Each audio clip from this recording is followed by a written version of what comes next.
moderator. I'm Adrian Kiwa with the Green New Deal. You can see all of our panelists. And then why don't you guys just stay visible for the next little bit, and then when our first panelist starts, will be Catherine. Then we can all turn ourselves off. Bonjour tout le monde. So yeah, like I said, I'm Adrian Kiwa. I organize with the Green New Deal. We're coming here to you from unceded, unsurrendered Algonquin and Anishinaabe territory. I mean, not all of us. We're from a lot of different places, but that's where the Green New Deal organizes from centrally. We want to not just recognize the traditional people of the land, but also the struggle that they're engaged in today. So for land back, for Indigenous sovereignty, our coalition recognizes how intertwined this struggle is with like our struggle for climate justice. Indigenous communities obviously safeguard 80% of the biodiversity of the world, and to connect it to what Seth Klein is going to be talking about later tonight. This is, you know, he's using the metaphor of war, of mobilizing for war, and we have to recognize that this is, in many communities, a literal physical war to stop this, to stop extraction projects. For us, for our coalition, what this translates to is local relationship building, which is slow, long-term work, and we want to highlight right now the Algonquin and Anishinaabe, the Algonquin Barrier Lake. We're calling for a moose hunting moratorium in the Henry Park. So normally we'd pass the hat at an event like this. Instead, I'll just drop a link at the end of the event to donate if you have money to spare, and just some background on that. So they have barricaded their territory to stop hunters from accessing it because the moose population is plummeting. This goes back quite a ways. CPAC, just the Quebec regulatory body, has been overhunting and it's broken its promises towards the Barrier Lake Algonquin. This is not new. There have been calls for a moratorium, there have been calls for studies, there's been an attempt to educate. So this is where we're at today. There's been a lot of support actually this year, and the blockade is going on until October 12th. So for our coalition, we're showing up, giving supplies, giving money, giving up space in our column in the newspaper for Algonquin voices, and we strongly encourage you to donate.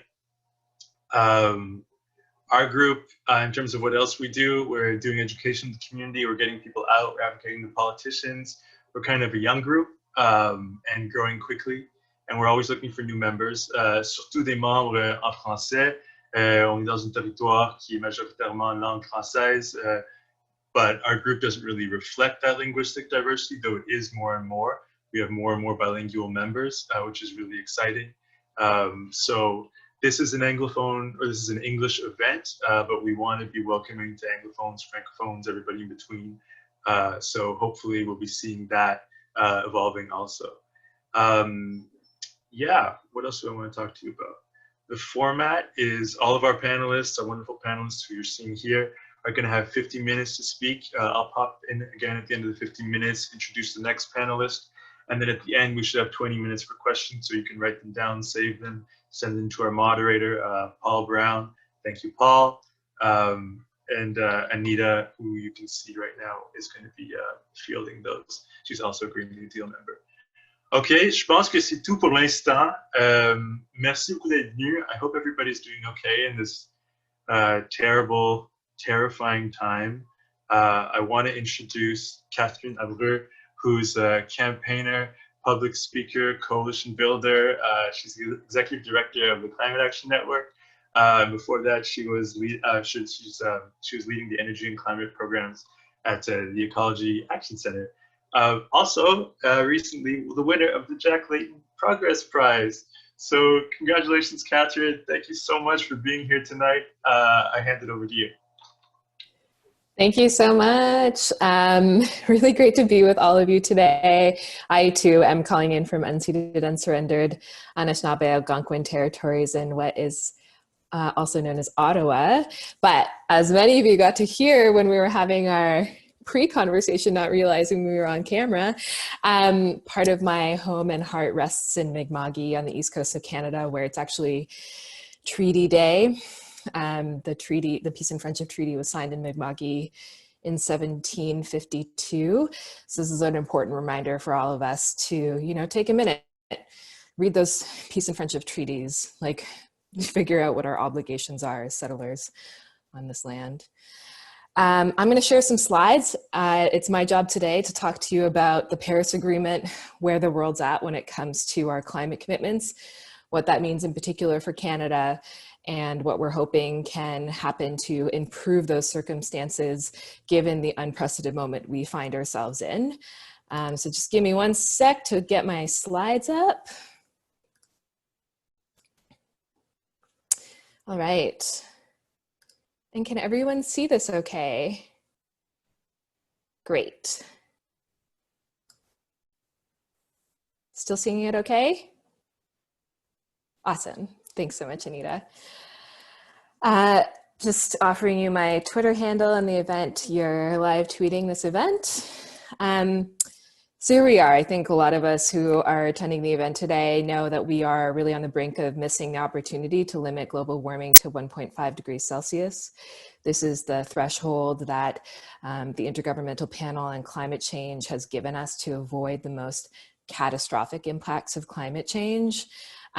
The next series of slides that I'm showing you come from the latest United Nations Environment Program Emissions Gap Report, which is a report issued every year to let us know basically how far off track we are for global climate commitments.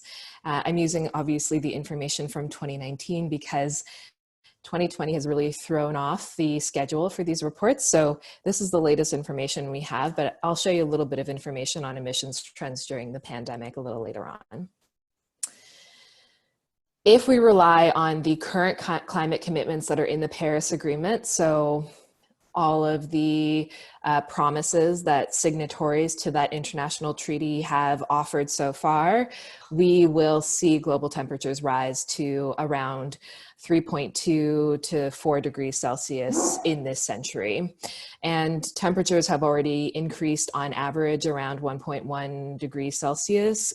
And this is a global average, which means that some parts of the world are warming faster than others. And Canada is one of those places in the world that is warming at about twice the global average. So temperatures across Canada have risen about 2 degrees Celsius over the last number of decades. And in the north of Canada, that is even more dramatic. We see a warming trend of about 3 degrees on average. I said earlier, this 1.5 degree goal is the one set out by global scientists to help us avoid some of those most catastrophic impacts of climate change. Of course, when we look all around us, we see that there are catastrophic impacts of climate change already well underway. Large parts of the West Coast in the US and Canada are on fire. We have a new season on the West Coast of Canada called smoke season. We're seeing, you know, unprecedented floods and storms ravage the East Coast, and you know, these impacts are really being experienced by communities across the country and the world. However, there are a series of tipping points that scientists believe we might be able to avoid if we are able to limit global average temperature rise to 1.5 degrees. So every fraction of additional warming beyond that 1.5 degree threshold brings us closer to going over those tipping points. So being unable to adapt to those impacts, unable to recover, you know, species loss, and the threat to livelihoods and lives and economies worldwide increases with every fraction of a degree over that threshold. Just a few examples of that. At 1.5 degrees Celsius, over 70% of coral reefs will die, but at 2 degrees Celsius, virtually all reefs will be lost. And we know from examples in the Great Barrier Reef that we can, you know, help those coral reefs rebuild if some of them are left over. But if we go above 1.5 degrees of Celsius of warming, there won't be anything left for us to rebuild. So this is the, you know, this is the reason that that 1.5 degree threshold is so critical. The frequency and intensity of droughts, storms, and extreme weather events are increasingly likely above 1.5 degrees Celsius. And of course, this is all according to modeling that itself is imperfect. And scientists are saying, you know, as we see these crazy storms ravaging across the world, that the models that we were using to predict the frequency and intensity of these storms as climate change takes effect are actually, you know, on the conservative side. So we're seeing the rate and the extremity of these storms pick up far faster and have more devastating impacts than what was predicted. And of course, you know, this has huge implications for all ecosystems. So insects, which are vital for pollination of plants, are likely to lose half of their habitat at 1.5 degrees Celsius, but this becomes almost twice as likely at 2 degrees. So I'm just gonna skip through a few more of these just so we can move on a little quicker. So when it comes to taking the action we need to really get us back on track globally with emissions reductions, what the IPCC and what the United Nations Environment Program told us in 2019 is that emissions have to drop rapidly to 25 gigatons by 2030. And what that is in opposition to is the current track that we're on, which would see us at 56 gigatons of emissions in 2030, which is over twice what they need to be to give us a chance of holding to 1.5 degrees Celsius. And that means that emissions have to drop every year between now and 2030 by at least 7.6%. What's holding us back from being able to meet these commitments? Well, a really big part of it is oil and gas development, the ongoing production and export and combustion of oil and gas around the world. Yes, last year in 2019, UNEP for the first time also released the Production Gap Report, which charts the difference in countries' commitments to taking action on climate change and their plans to develop oil and gas reserves. And this report found that the plans being laid for oil and gas production far exceed the budget, the carbon budget for 1.5 degrees Celsius, and actually take us well past the carbon budget for 2 degrees Celsius. And despite the fact that we've heard escalating demands for climate action worldwide, the plans to invest in global oil and gas development continue to suck in tremendous amounts of investment worldwide. So you can see the planned investments in oil and gas development over the next number of years, and that bar graph is just going up. Much of this expansion is planned for the United States. But guess who's next on that list of planned expansion? Canada. So about 80% of the planned expansion to happen between 2020 and 2024 is planned for North America, and a significant portion of that is planned for Canada. And of course, we know in Canada, we've never met a climate target we couldn't miss. We've been setting climate targets since the early 1990s. We've never met a single one. And we're currently far off track to meet our 2020 emissions reduction goal. I think a really important thing to note on that front is that actually, although Canada as a whole is off track to meet our emissions reduction goals, there is a significant portion of Canada that is on track. And really, it's the emissions from a couple of provinces that really take us off of that trajectory. And I don't do this to single out those two provinces, Alberta and Saskatchewan, but to actually point to the fact that there's a specific industry that operates in those two provinces in particular that really undermines Canada's ability to meet our climate commitments. And here's just another illustration of that. It's really the growth in emissions from oil and gas that that keeps derailing Canada's efforts to reduce carbon emissions. The other, of course, huge source of emissions in Canada comes from transportation. We do, however, have the Pan-Canadian Framework on Climate Change and Clean Growth, which was introduced in 2016, probably the most comprehensive climate plan that Canada has seen. However, it doesn't really have any measures in it to deal with that largest source of emissions, the emissions from the oil and gas sector. That is a conversation that governments in Canada have consistently been challenged to have. And it is a conversation that requires a certain amount of courageousness as we think through the future economy for Canada, where we're going to be getting jobs and prosperity in the future. And of course, the Pan-Canadian framework, while it is relatively comprehensive, still in itself has a huge gap to meet our existing 2030 target under the Paris Agreement. And that target, as you might imagine, does not at all represent Canada's fair share of the global effort. Our current target is to reduce emissions below 30% below 2005 levels by 2030. And we at Climate Action Network Canada say we need to double that target if we're going to get anywhere near our fair share of the global effort.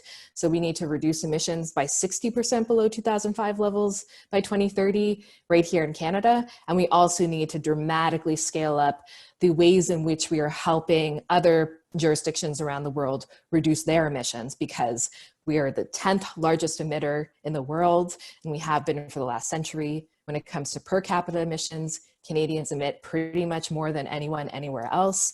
And we're one of the richest countries in the world. So we have the historical responsibility to act, and we have the means to do so. Of course, 2020 came around and changed everything. A lot of us have been hearing about the drop in emissions that have resulted from the pandemic. But I think actually the big story for us to take away from the emissions reductions we've seen over the course of the last 7 months is that, yes, at the very beginning, when confinement was at the height, we saw global emissions drop about 17%. But overall, modeling predicts that emissions will drop just about 7 to 8% in 2020, which is good because that's the range that that the UN told us in 2019 we need to be hitting in order to reduce emissions to 25 gigatons by 2030. So we're in the range by 2020, but what did that take? It took all of us staying in our homes. And even that has resulted in just that annual 8% reduction. And so it's clear that there's a bunch of other activity going on rather than our own individual actions that is resulting in global emissions. And that's where we need to be targeting to get those deep emissions cuts if we have any chance of holding to 1.5 degrees Celsius. So to turn to what we're doing and to start wrapping up the conversation, or my introduction to the conversation, through the pandemic, civil society groups across Canada, across the world, have been rallying to respond to the immediate needs of their community, but to also imagine the ways in which we can actually use this forced pause in our economy and use all of the lessons that we are learning from the unpredictability, the uncertainty, and the devastation of this moment to build back better, to figure out how we can turn this boat around, how we can see this moment of disruption as a window to escalate the transition to a clean future, to imagine a better world together. In Canada, a big part of what has helped house that conversation is the movement for a just recovery. On May 25th, we released hundreds of groups across the country released 6 principles that we had come together on to demand that governments across the country align under these 6 principles as they develop policies and decide on investments to kind of build back the economy post-pandemic. 550 organizations from every corner of Canadian civil society have signed on to these principles at this point. They're a really beautiful umbrella under which the more detailed, granular recommendations that all of us are making to governments and all of us are working on with our communities in just recovery efforts and Green New Deal efforts. This is a wonderful home where all of these cross-sectional, intersectional, and justice, human rights-based recommendations have come together. And it's a beautiful, powerful space. I would encourage anyone who hasn't yet checked out justrecoveryforall.ca to check it out. And I know we'll be hearing a lot more about that work later. Unfortunately, despite the fact that so many of us have been pouring so much energy into making these recommendations to government, So far, we've been seeing that not only the Canadian government, but governments around the world are pretty off track when it comes to the investments they've been making to try to stimulate the economy. Unfortunately, a large proportion of those investments have gone to fossil fuels. And in Canada, that is the case as well. This information is from energytracker.ca, a really ambitious project that's trying to track the direction of energy investments that are being made by governments throughout the pandemic. And yes, unfortunately, the Canadian government has invested quite a lot in fossil fuels and not as much in renewable energy. That being said, we did just hear today an announcement of $10 billion in green infrastructure. And so we're hoping that that is the first of many such announcements to come. And we're hoping that because the current government delivered a speech from the throne that promised that green recovery. It didn't talk a whole lot about the ways in which we are going to be transitioning away from fossil fuels in Canada, but it did say a whole lot about the ways in which we are going to be creating a climate safe future and build jobs and community resilience in that future. But it was just a speech. And really what matters is the action that comes from it. And so all of us are kind of waiting to see whether we will finally see some courage from the federal government and provincial and territorial governments to give us those transformational shifts that we are asking for. And that's all from me. Thank you so much, Catherine. I think that really sets the stage for all of the other conversation, all the other everything that we're going to hear from everybody else. So 350.org is in the house today, which is really exciting. We've got Katie, and I think we're going to have Clayton Thomas-Müller shortly. I don't see him right now. There we go. Awesome. So Clayton Thomas-Müller, climate campaigner, organizer, media producer, public speaker, member of the Matthias Cologne Cree Nation, and senior campaign specialist with 350.org. Katie Ray Perfitt is a campaign associate at 350.org. I think there's different things going out on the internet, if that's your official title. Anyway, been working there for 4 years, also from the Ottawa Valley. I've been privileged to see her organize some really great and important climate actions in the area. So without further ado, I hand it over to you two. Thank you so much. So, I have questions off. Make sure you mute yourself.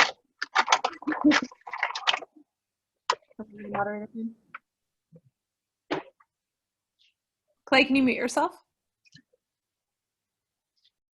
Thank you.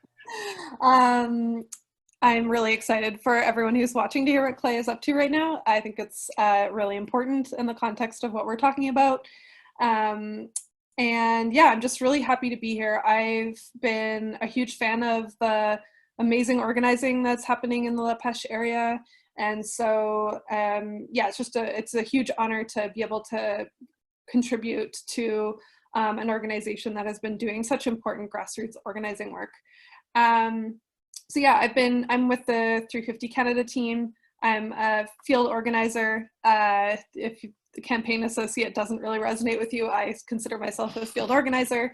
And yeah, I've done a lot of exciting organizing and mobilizing in the national capital. And I've been with Adrian Kiva during the Department of Justice occupation in support of the Wet'suwet'en people.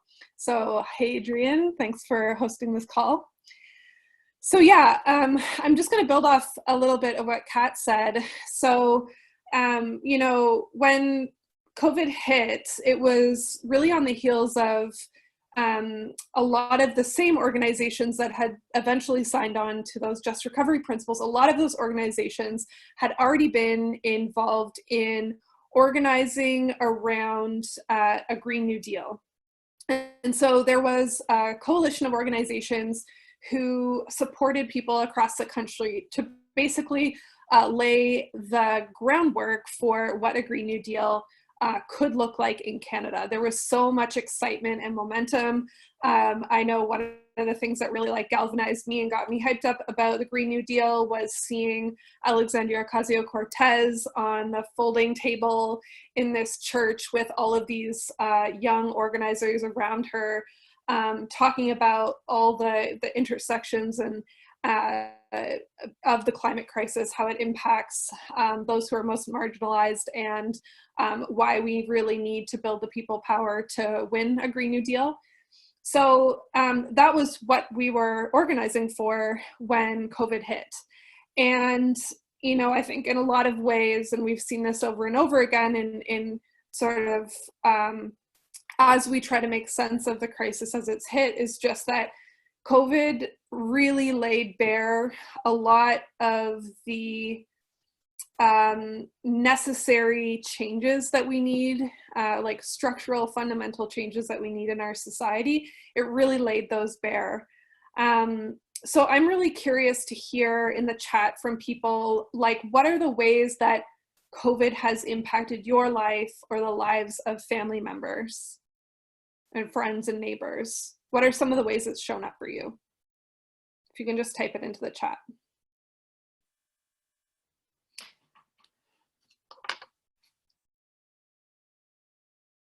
So one of the things that we really wanted to emphasize in the conversation around how we needed to respond, rebuild, and recover from this crisis is that despite what pundits say, COVID doesn't impact everyone in the same way. The structural inequities that already exist in our society means that some people were made vulnerable in this situation. And I think for folks on this call, I mean, you know, we've just seen the toll that's been taken on our elders in long-term care facilities, on the people who are in precarious work, picking our food, processing our food, people in the gig economy and in the entertainment and restaurant industry. Those people have been hit the hardest, and it shouldn't be a surprise because so many of the systems that they're working in have been impoverished, have made them insecure, and more vulnerable to crisis as they hit. So, and you know, I'm just thinking about even like in my own circle and my friends and family, like women have been hit so hard by COVID, whether you're a single parent or having to like choose between sending your kid to an unsafe school situation or having to stay home and basically like either quit or barely be able to do your job. I think we can all recognize the burden that's been put on women and parents for sure. So, you know, all of these things were so critical to be thinking about as we're thinking about, okay, how do we actually respond, recover, and rebuild from this crisis? And so Kat had shared with you some of the principles that came out through this coalition, and I'm just going to share with you and just read them over again. And I'm really excited then to pass off to Clay to dig into one of those principles in particular. So I'm just going to share this. So the 6 principles of the just recovery, which has really like guided our work as we've moved forward from that initial like respond moment, is that whatever the government does and whatever our communities do needs to put people's health and well-being first, no exception. It needs to prioritize the needs of workers and communities, strengthen the social safety net and provide relief directly to people, build resilience to prevent future crises, build solidarity and equity across communities and generations and borders, and ultimately uphold Indigenous rights and work in partnership with Indigenous peoples. And what was really cool about putting these, I mean, there's so many reasons why this was so important, but after these came out, then we started seeing national polling about what like the broad public wanted to see from the government. And what the vast majority of people wanted was the government to use this as an opportunity to transform and to ultimately invest in our social safety net and expand protections for people. So what, we had our finger on the pulse, we started organizing, and then that was really reflected back in like public consciousness. So I think in a lot of ways, what we saw from the throne speech and, the ways that governments are responding are a response to just the kind of heartbeat of our movement, and the ways that we are really like listening to and propelling that kind of vision forward. So I'll pass it off to Clay. Thanks so much for having me, and excited to hear what he has to say. Thanks so much, Katie, and also Kat, for those awesome presentations. Hi, everybody. Bonjour, Tanse. It's a real pleasure to be talking to you all today. A territorial acknowledgement. I'm driving from Treaty 1 into Treaty 4 territory here in the Great Plains. I'm with my bro, and we're about to go on a moose hunt. I did my moose hunt last weekend and managed to get a couple of moose to feed my family, and we're gonna go get another one this weekend. So I'm really excited about that. But across these lands they call Canada, can everybody hear me? Yeah, we can hear you. If you can speak up a little bit, but we can hear you. Yeah, no problem. Across these lands, we see all kinds of impacts, through all the different sectors that Katie had mentioned. And some of those impacts are very disproportionate, especially in regards to the current circumstance of the pandemic.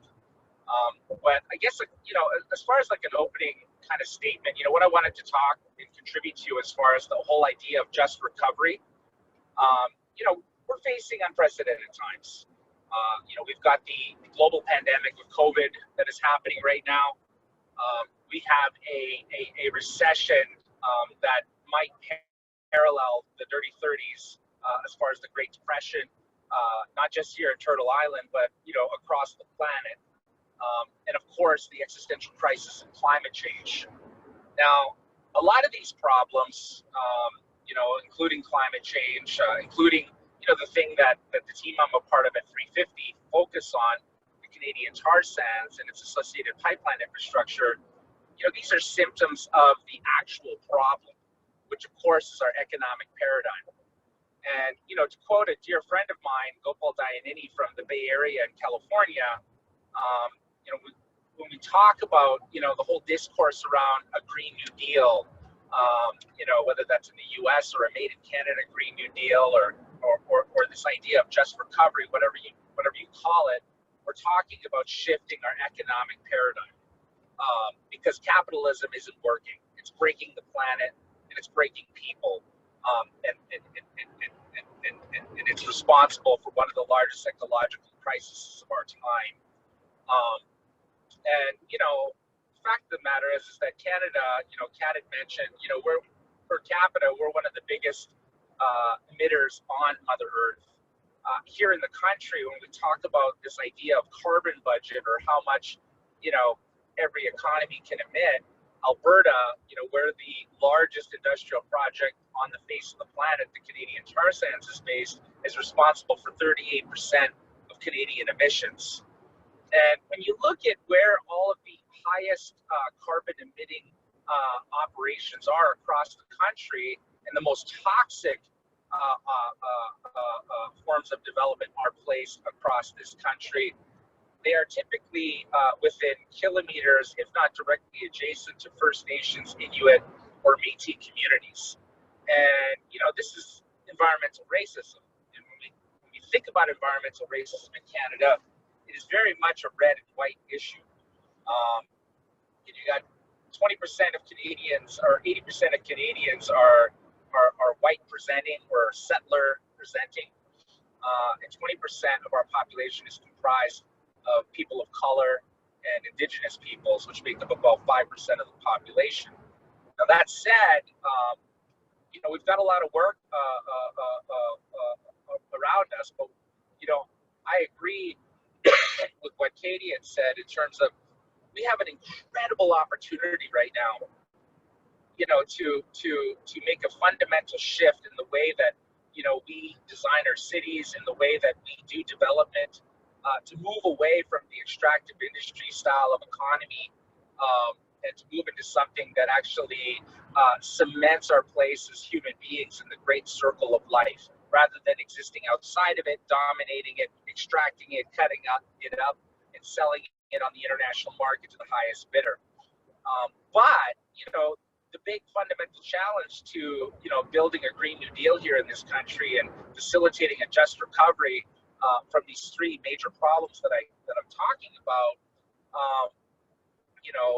if we let Walmart, if we let Shell, if we let Suncor, Syncrude facilitate the transition from fossil fuels to renewable energy, we will continue to have the same colonial legacy, the same white supremacy, patriarchal, toxic kind of economic paradigm that we have right now with the fossil fuel economy. And my old friend Gopal, he would always open up his presentations when talking about green jobs back in the day. He'd say, look, solar panels produced in Solar Valley in China by indentured slave labor, transported across the Pacific Ocean in a bunker oil ship, delivered to Richmond, California, and then installed on dot-com billionaires' houses in the Berkeley Hills by poor black kids from East Oakland. That's not a green job. And fundamentally, that is exactly the kind of renewable energy kind of revolution that companies like the big oil companies, big coal, big corporations will facilitate if we allow them to. Bottom line, our team, we've been explicitly focused on a campaign to defund the Trans Mountain Pipeline. As many of you watching probably, are aware of, we won the campaign against the Trans Mountain Pipeline. First Nations, NGOs, municipalities, cities like Vancouver and Victoria, the province of British Columbia organized and kicked Kinder Morgan out of Canada and sent them back to Texas with their tail between their legs, because we were able to demonstrate that the Trans Mountain project just didn't make any sense during this time. And then Justin Trudeau turned around and bought the pipeline with taxpayers' dollars. And, for us, we're very aware that there's many, many, many good things that the tens of billions of dollars in terms of price that this pipeline is costing now due to COVID and a variety of other economic factors, that there are many, many, many better things to spend that money on in terms of infrastructure, social services, healthcare, heck, just making our schools safe for our children. My sons are both in junior high and high school, and had to go to school, and they did nothing. My province here in Manitoba did nothing to reduce the class sizes or provide masks or those plastic safety shields or any of that kind of stuff. They didn't hire more teachers, and they just sent our kids back to school. The federal government just announced that they are delaying their commitment to solve the boil water crisis that continues to persist in over 100 First Nations across Canada, a price tag of which to fix is only $3.6 billion. And so, whether it's Stephen Harper or Justin Trudeau, Canada's economic paradigm and its success in its current contemporary form is fundamentally based on disenfranchising Indigenous peoples, dispossessing them from their lands, urbanizing them, to provide backdoor open access to multinational extractive industries corporations to come in and steal the resources out of our lands to sell on the international market to the highest bidder. And so when we talk about a just recovery, there's a lot of complexities that come with that. And part of that is prioritizing communities and workers who have been dependent, whether by consent or not, on the fossil fuel sector. And making sure that they are first in line to be retooled, retrained, in their trade area to work in the new renewable energy revolution that is taking place across these lands that they call Canada. And and that means that we need to make sure that polluters are paying to clean up their own mess. that the federal government stops subsidizing, these oil companies to the tunes of billions and immediately redivert those funds into, the just recovery. That means lifting up, indigenous communities like the Athabasca Chippewa First Nation or Beaver Lake Cree Nation, communities that derive like 80 or 85% of their revenue generation from contracts working for the oil sector. There are a lot of really intense complexities transitioning off of oil that we need to consider. Otherwise, there are people who are going to go hungry. And Clayton, we also can't. Clayton, I don't want to cut you off. Can I give you a minute less? A minute left? Perfect. Yeah, this is all great.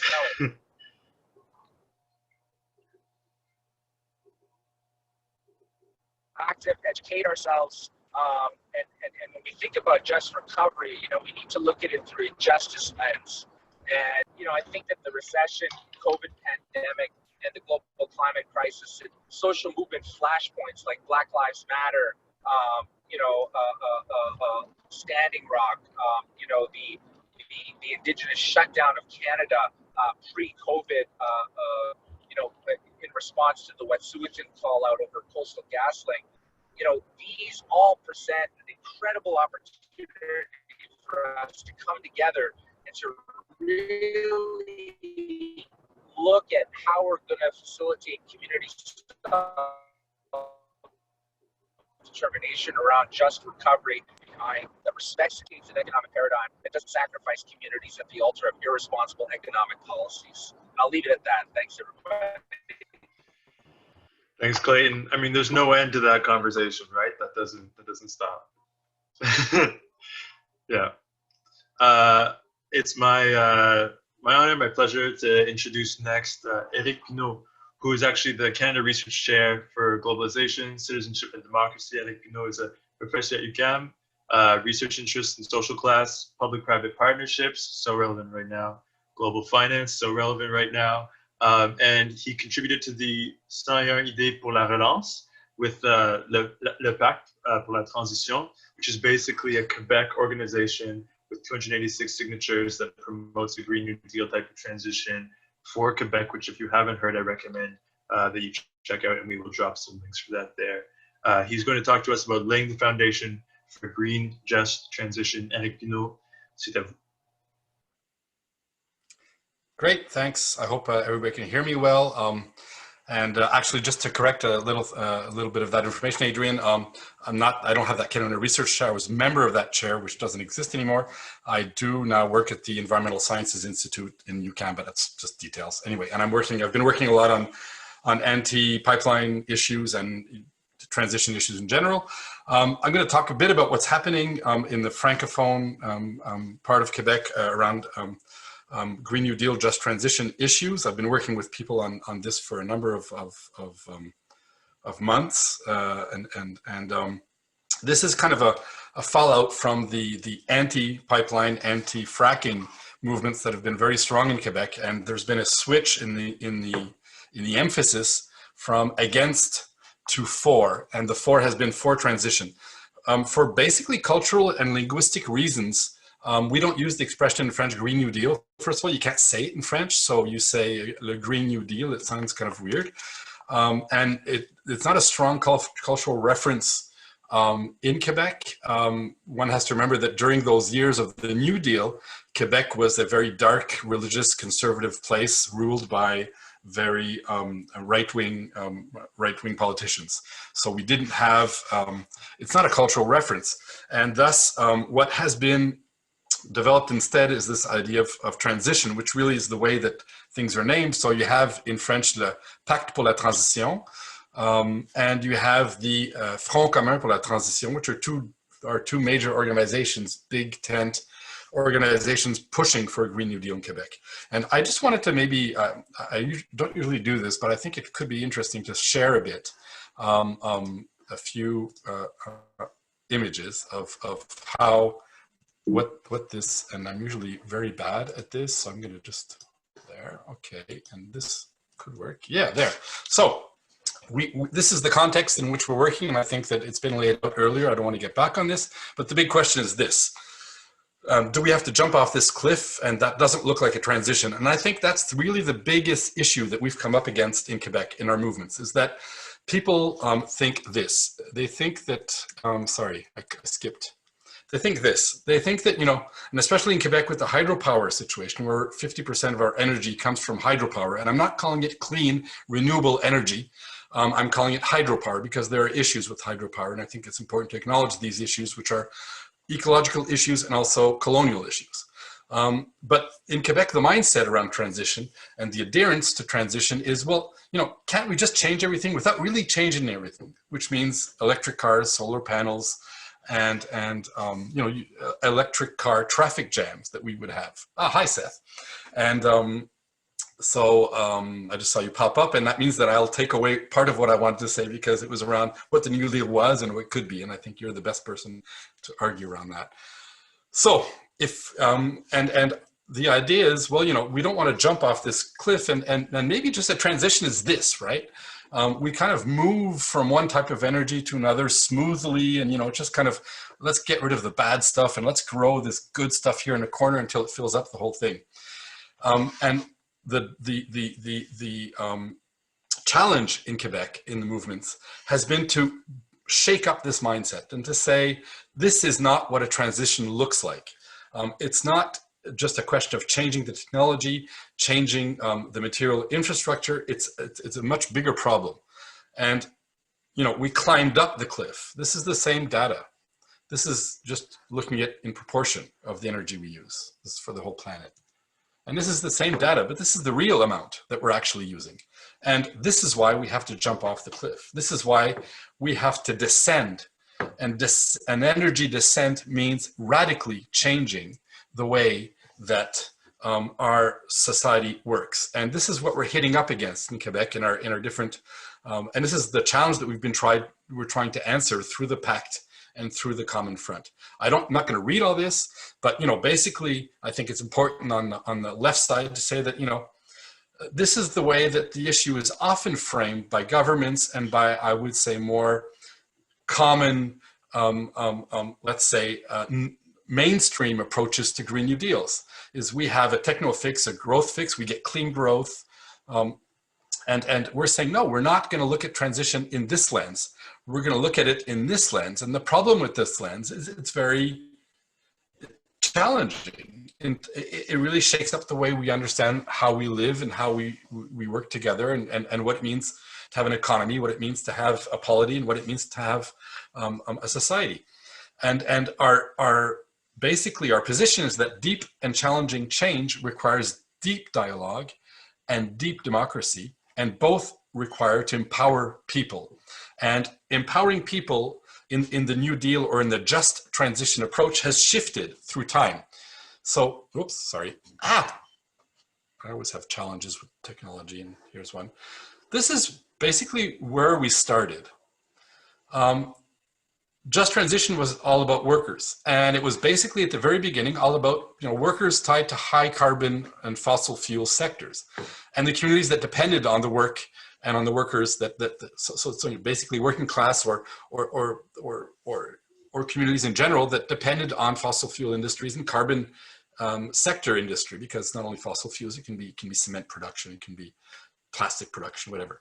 And basically the reference was, well, we're fighting for full and decent. And the decent part was, Clayton was talking about, racialized workers that are setting up solar panels for rich kids in California. Well, the idea was, how can we have full and decent employment? But actually, we've been driven through the idea that we have to widen the dialogue. And by widening the dialogue, we have to empower people with which we want to dialogue so that they can be equal participants in our dialogue, because we want this deep change. And it's basically implied intersectionality, decolonization, and the latest, and I think one of the important aspects is also, well, looking at it globally. And globally means, that we can't just have this lifeboat approach where Quebec says, well, we've got 50% of our energy that's coming from non-fossil fuel sources. So let's just, shift down to 50% and then that's it, we've done our part. No, it must be much deeper. So the two main organizations that have put forward these more radical ideas for change, I don't want to summarize them all here, are the PACT and the Common Front. And they basically function according to very different principles. I've worked with both, and I would say that I'm much more with the Common Front now because the PACT has slowed down its work and people there have shifted to other struggles, and I think it's important that they did that. But the PACT was basically, asking citizens to contribute, come up with 101 ideas on a just green recovery, have experts from universities and think tanks work on these ideas and throw them back into the public sphere. And the big political proposal coming out of the PACT was democracy. If we want to do this transition, we need regional transitional councils that are based on participatory democracy. We need a national transition council that brings together the different segments of society, be it workers, be it community groups, be it environmental NGOs, be it indigenous people, be it, there's debate around the business sector, how we engage with them, because usually they're considered hegemonous actors that want to capture the transition and bring it somewhere else. And finally, we have a lot of socialized capital in Quebec, either through the state or through the workers' labor unions, or through cooperatives. So we could create a transition super fund that could be used to really accelerate investment in transition projects. The Common Front for Transition is very different. It's led by civil society organizations. All the major trade unions are member of the Common Front. All major, the citizen groups that fought against Energy East are the founders of the Common Front. And we also have the more standard or conventional environmental NGOs.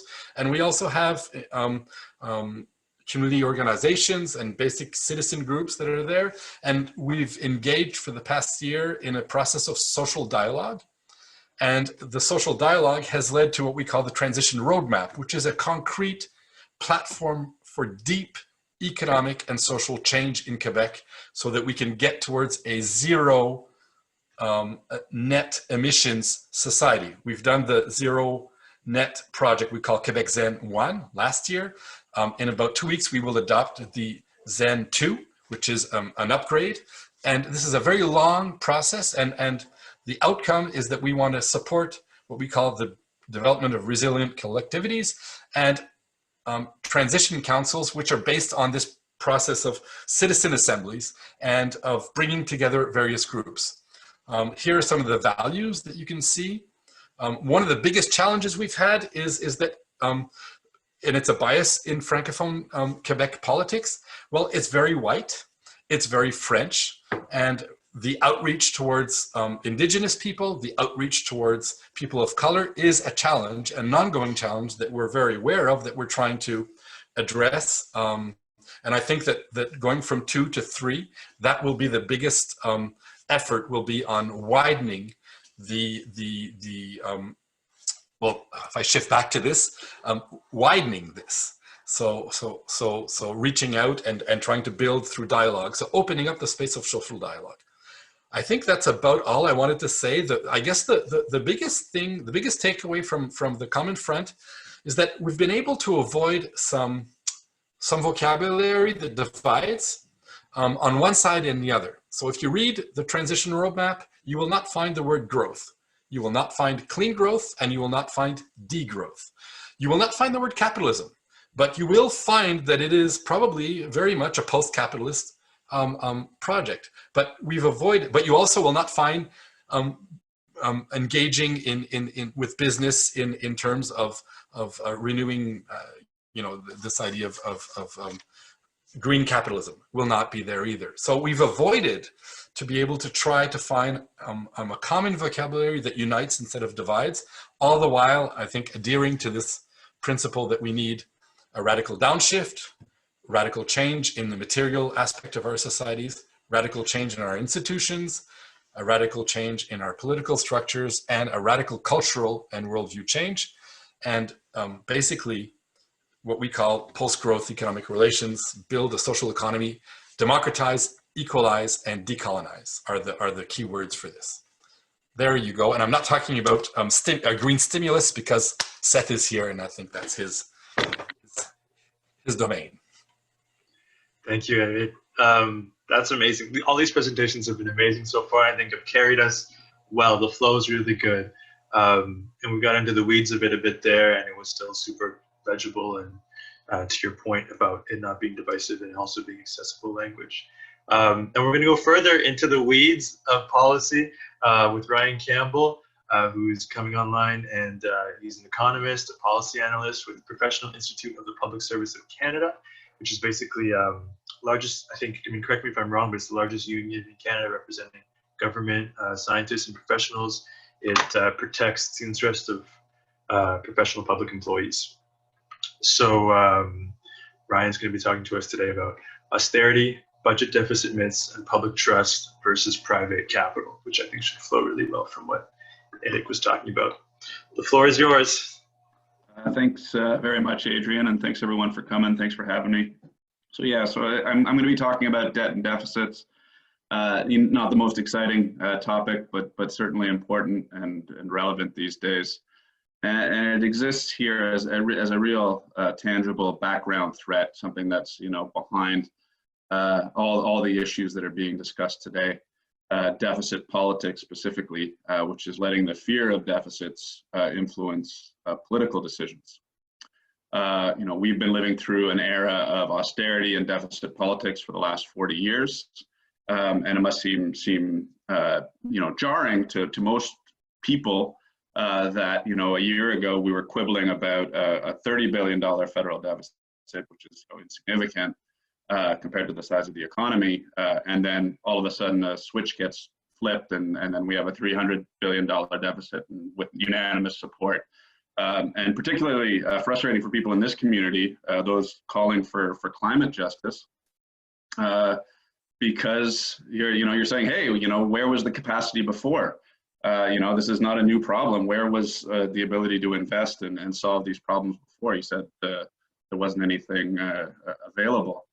And then, the added anxiety of, now that, we're dealing with the current crisis and the spending has been made, a fear that now the cupboards are bare. And it creates this unnecessary anxiety that we're not only dealing with a health crisis, but we also have this kind of fiscal boogeyman to deal with in the background as well.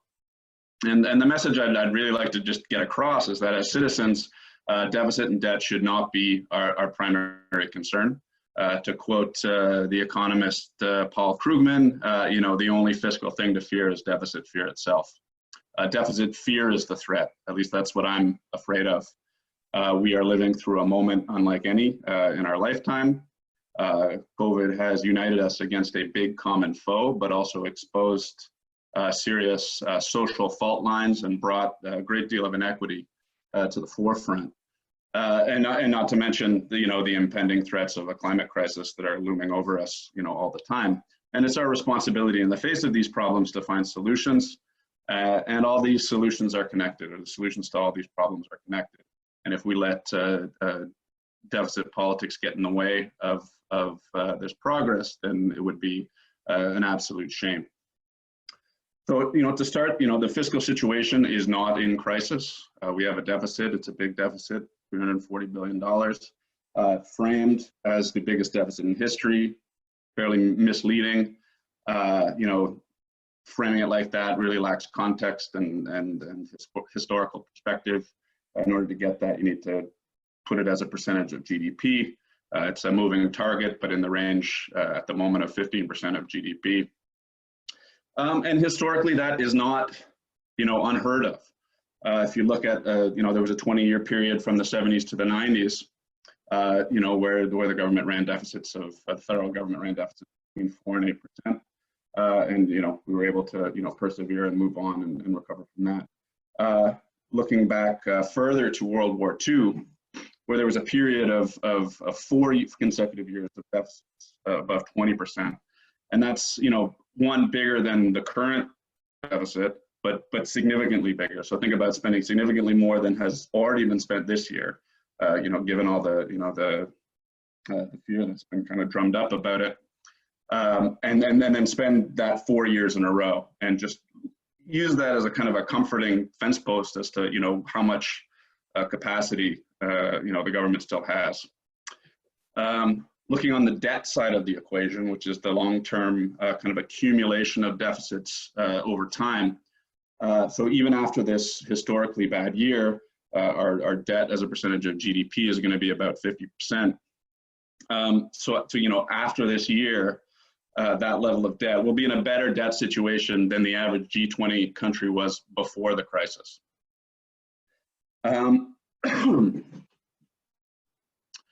Moving forward, looking forward to the next couple of years, you know, if this is something that is concerning you, built into the policy, the spending policy, is this natural trajectory for the deficit to shrink. The big spending items like the wage subsidy and the CERB are designed to be elastic, so they, you know, expand when they're needed. But you know, as the health threats and diminish over time, they're designed to shrink when people don't need them anymore. Not that there's any rush. We shouldn't, you know, rush these programs to shrink for any reason until the health threat is, you know, gone and recovery is underway. But yeah, and these those kind of forecasts have been validated by the parliamentary budget officer that has, you know, shown that, you know, they expect that, in, you know, while the deficit is big and the spending that was needed this year is substantial, the design is that the amounts will shrink over time. And you know, after this period and looking forward, we're okay. You know, government maintains the ability to spend and to respond to unforeseen problems. You know, I want to address some of the common refrains that people will use when they're pushing an austerity agenda, kind of the threats that, you know, the common threats or perceived threats of increased spending. Starting with the short term, you know, the short term threats are actually none. So, you know, we're dealing with the health crisis. Success means saving lives. Success means preventing the healthcare systems from being overwhelmed. It means preventing the economic damage that would occur if the virus were to spread out of control.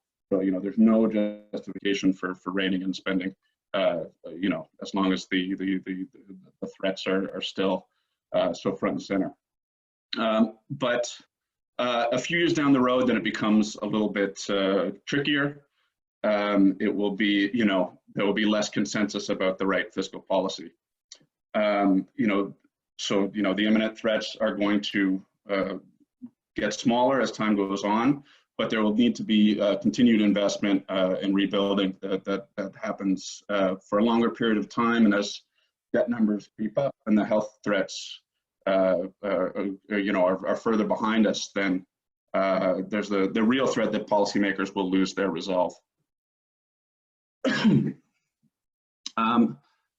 So, you know, one of the common justifications for austerity or the perceived threats is that, you know, there are increased debt servicing costs, that, you know, right now interest rates are historically low, which makes this debt sustainable. But if, you know, they rise, and we expect them to rise, that this increased cost will put pressure on program spending. This shouldn't be, certainly not something that I'm concerned about. Hopefully you as well. You know, central banks have become much better at controlling inflation and keeping interest rates low. Another justification that's commonly referred to is the idea of burdening children with this debt, or burdening future generations of this debt. And this really is a non-issue. You know, mathematically, it's not an issue at all as long as interest rates are you know, at these rock bottom levels. But even if they were to go a little bit higher, you know, not spending now also burdens future generations. Not spending on climate change mitigation and adaptation has a cost that impacts future generations. 40 years of neglecting infrastructure spending because of the deficit politics and austerity, that has a cost that we're paying now. Not taking COVID seriously has a cost, and not taking the rebuilding phase of COVID has a cost as well. You know, we had to freeze the economy. Unfreezing the economy will not be seamless. The economic impact on those displaced who have lost their job doesn't end when the health threats end. There has to be a commitment to spend and mitigate the scarring effects that we're going to see in the future. Another common argument is the threat of a structural deficit. And I think, structural deficit by definition is bad. There are always limits to government spending. I mean, we can debate what those limits are, but somewhere there are these theoretical limits. And I mentioned earlier that based on the way it's structured, part of this deficit will shrink naturally, but it won't balance on its own. But I don't think that's something that we should be worried about. I don't think the old formula for public services is going to fly anymore after the experiences we've lived through in the last couple of months. And so if structural deficits is something that worries you, you can eliminate that threat by really just being open to having a conversation about different forms of revenue. This is a conversation that, when I say revenue, I mean, the tax structure. And this is a conversation that you have, when COVID is in the rearview mirror. And it's not really something to be worried about because there's some really low-hanging fruit in terms of tax increases that, spare regular people at the expense of, the wealthiest corporations and wealthy individuals. So, those are some of the consequences, the justifications, the kind of the negatives, but I also think there's lots of reasons to be positive. Everyone's touched on this convergence of problems that are happening now, the acute problems of COVID, and then the longer term challenges for the recovery, the long-standing threat of the climate crisis and social inequity, be it gender, race, class, age, that has been made so much more visible as a result of COVID. And that are impossible to forget moving forward. And, the reason for optimism is that these, all these problems can be dealt with at the same time. In the coming years, we need to spend and invest and put aside our fears of larger deficits and increased debt. Public infrastructure has been neglected for, 40 years, and we need investment. And there's an enormous capacity for the investment there to create jobs, while also taking huge steps to lower greenhouse gas emissions. And because it's public money and public projects, it's much easier to add, equity, inclusion, diversity criteria to these projects, and also, offset or supplement with make sure that social infrastructure is attention is paid to that as well. Many are calling for, many conservative critics are calling for this, a responsible long-term spending plan.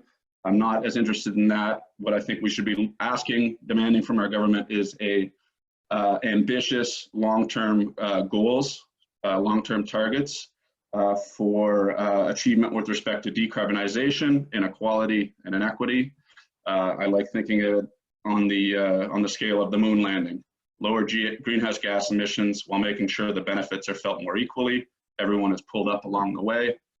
Financial capacity is not a limitation, but deficit politics definitely are. So yeah, that's it for me. Thanks very much.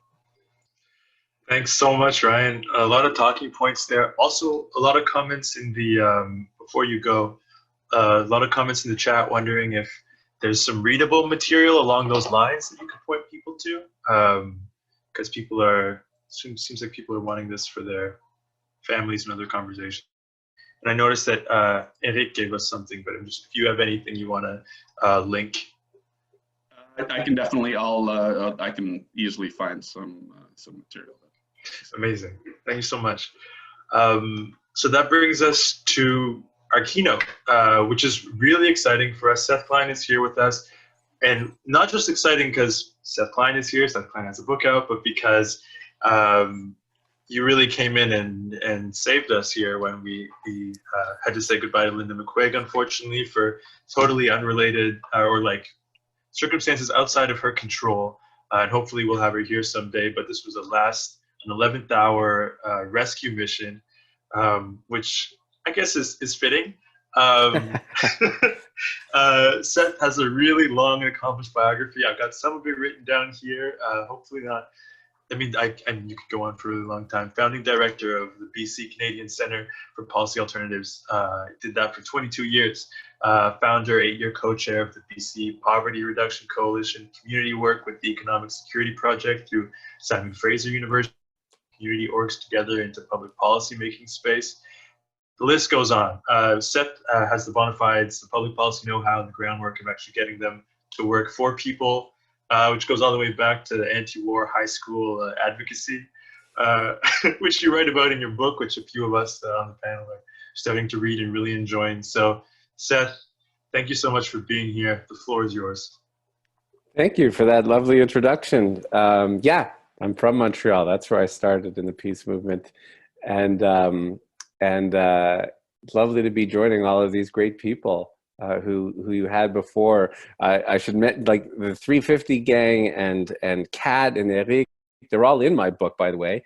And it's nice to be following Ryan. I've never met Ryan, but of course his dad is my good friend and former colleague at the Canadian Center for Policy Alternatives. I can't tell if am I frozen because you're great. Oh, okay, no, you're good. Good. All right, Adrian, you were frozen on me for a moment. So, hello, friends, and it's great to be with you. I'm sorry I couldn't join earlier. I was giving another talk, but the timing all worked. Thank you for the invitation. I really like the name of your conference, Nick of Time, because I think it captures that we have run out the clock on these incremental changes. We're now on the IPCC clock, and we need to be communicating that at every turn.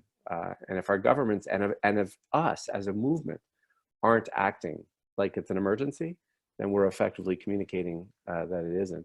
I want to start by acknowledging, I guess you are all in various parts of Quebec, but I want to acknowledge and express my gratitude that I am on the unceded territories of the Musqueam, Squamish, and Tsleil-Waututh nations. You know, maybe that's a bit odd to acknowledge in a virtual event, but as I argue in the book, the recognition and assertion of Indigenous rights and title is central to winning this existential fight. And the chapter in the book on Indigenous leadership is actually one of my favorites. Katie, thanks for holding up the book. Here's the book if you haven't seen it. My first book, so it's fun to share.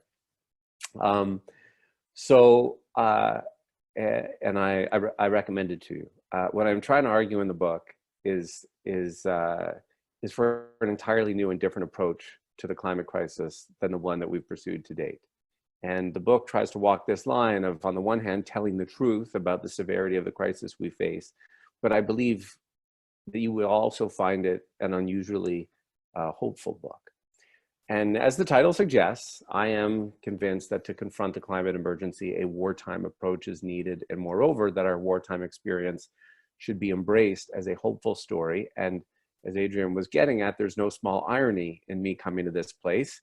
Like many of you, I'm sure, I too wrestle with the war analogy. And as was mentioned, I cut my political teeth in the peace movement in the 1980s. I'm in fact the child of Vietnam War resistors. That's how I happen to be Canadian. But I am now strongly of the view that climate breakdown requires a new mindset to mobilize all of society, to galvanize our politics, and to fundamentally remake our economy. And the reason I've come to that place, I'm not going to call up the chart as I often do in my talks, but if you look at Canada's GHG emissions, going back the last 10 years, all we have managed to do is flatline them. On this core challenge, we are simply not, we have not been doing what we need to do, and we need to adopt an entirely different approach. The book project began as an exploration of how we can align our politics and economy in Canada with what the science says we must urgently do. And it is that. I'd always planned to include a chapter on lessons from the Second World War because I'd always been intrigued by this example of rapid transformation. But as I delved into that work, I began to see more and more parallels between our wartime experience and the current crisis, and ultimately decided to structure the entire book around lessons from Canada's Second World War experience, not because I get all weirdly animated about war, but rather it is because I see in the history of our wartime experience this helpful and in fact hopeful reminder that we have done this before. We have mobilized in common cause across society to confront an existential threat. And in doing so, we retooled our entire economy, not once, but twice. Once to ramp up military production, another time to reconvert back to peacetime, all in the space of of 6 years. So the book tries to put meat on the bones, if you will, and show what wartime scale climate mobilization could actually mean. And each chapter jumps back and forth in time between stories of what we did during the war and what we now face. And in these comparisons, answers questions like, how has public opinion rallied to support mobilization during the war? How might it be galvanized again today? What was the role of government, news media, arts and culture? How was social solidarity secured across class, race, and gender? How can we do that again? How was national unity established across Canada's many provinces with their differing interests? And can we successfully achieve that again as we move off fossil fuels? How did we collectively transform our economy and marshal all of our resources to produce what was needed? How can we do that again? How did we pay for that transformation? And this is what Ryan was getting at, and I'll come back to it. But can we mobilize the necessary finances once again? What supports did we offer for returning soldiers? And is there a model there for just transition for fossil fuel workers today? I argue there is.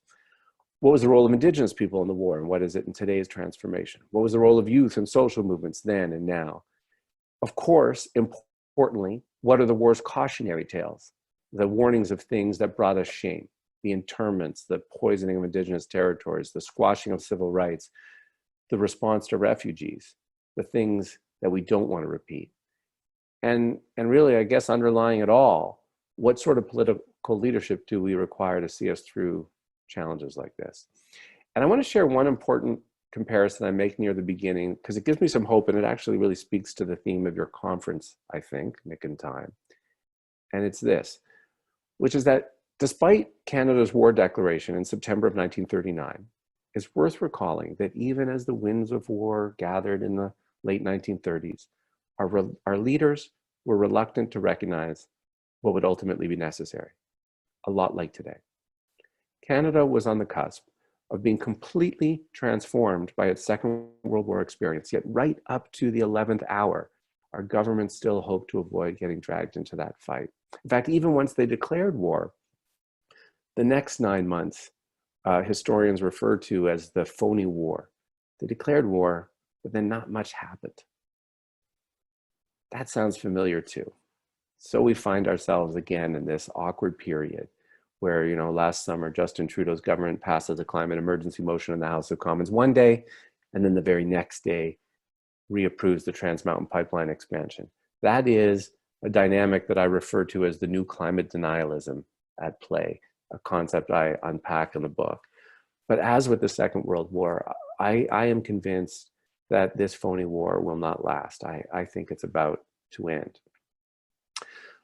In many ways, the book is an invitation to political leaders to reflect on the leaders who saw us through the war and to consider, who do you want to be and how do you want to be remembered as we undertake this defining task of our lives. And my hope is that the book might embolden them to be more politically daring than they have been to date, because that is what this moment demands. And much like the trials that tested the character of past generations, the book's an invitation to all of us to reflect on who we want to be as we together confront the crisis. What I try to outline in the book, and I present in the first chapter just to give you a teaser, is I share what I see as key lessons from the Second World War, which I dubbed the battle plan for climate mobilization. It's a 14-point plan outlining what does it look like to adopt an emergency mindset and do what it takes to win. But in the time that I have, I want to share a few of those battle plan lessons. The first is adopt an emergency mindset. This is what we've all witnessed in recent months with the pandemic. Something powerful happens when we approach a crisis by naming the emergency and the need for wartime scale action. It creates a new sense of shared purpose, a renewed unity across Canada's confederation. It liberates a level of political action that seemed previously impossible. Economic ideas that had been deemed off limits become newly considered. We've seen all of that in recent months. And we become collectively willing to see our governments adopt mandatory policies, replacing voluntary measures that merely incentivize and encourage change. And we replace those with clear timelines and regulatory fiat to drive change. When I say before that all we've managed to do is flatline our emissions for 20 years, why is that? If you look at so many of the policies that we've seen supposedly to tackle climate federally and provincially, they're all voluntary. You know, we give rebates, we send price signals. That's not what you do in an emergency. In an emergency, you require and mandate changes on clear timelines. Second key lesson, rally the public at every turn. And you know, many of us assume that at the outbreak of the Second World War, everyone understood the threat and was ready to rally. Here's the thing, that's not true. It actually took leadership to mobilize the public. And we've seen that again in this pandemic. In frequency and in tone, in words and in action, the climate mobilization needs to look and sound and feel like an emergency. And if our governments aren't behaving like it's an emergency, or they're sending contradictory messages by approving new fossil fuel infrastructure, they're effectively communicating to the public that it's not. Third lesson, and this starts to pick up on Éric's points. Inequality is toxic to social solidarity and mass mobilization. So a lot of the book deals with the connections between climate action and inequality and argues for why linking these crises is central to winning.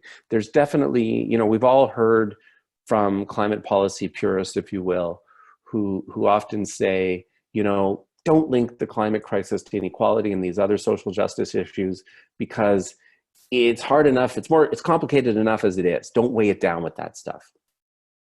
And I respectfully think they're wrong.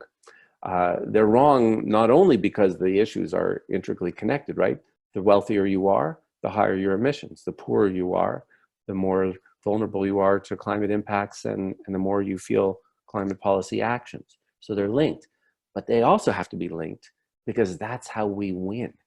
I mean, that is the clear takeaway from the Green New Deal in why it's so immensely popular is precisely because it combines tackling climate with tackling inequality.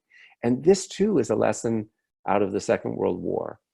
A successful mobilization requires that people make common cause across class, race, and gender, and that the public have confidence that sacrifices are being made by the rich as well as middle and modest income people. So just for a little history lesson here, in the First World War, there had been rampant profiteering, and that had undermined social solidarity and had eroded recruitment efforts. And so at the outset of the Second World War, the government took quite bold steps to lessen inequality and to limit excess profits. They increased taxes for the wealthy and for corporations. The corporate tax rate went from 18 to 40%.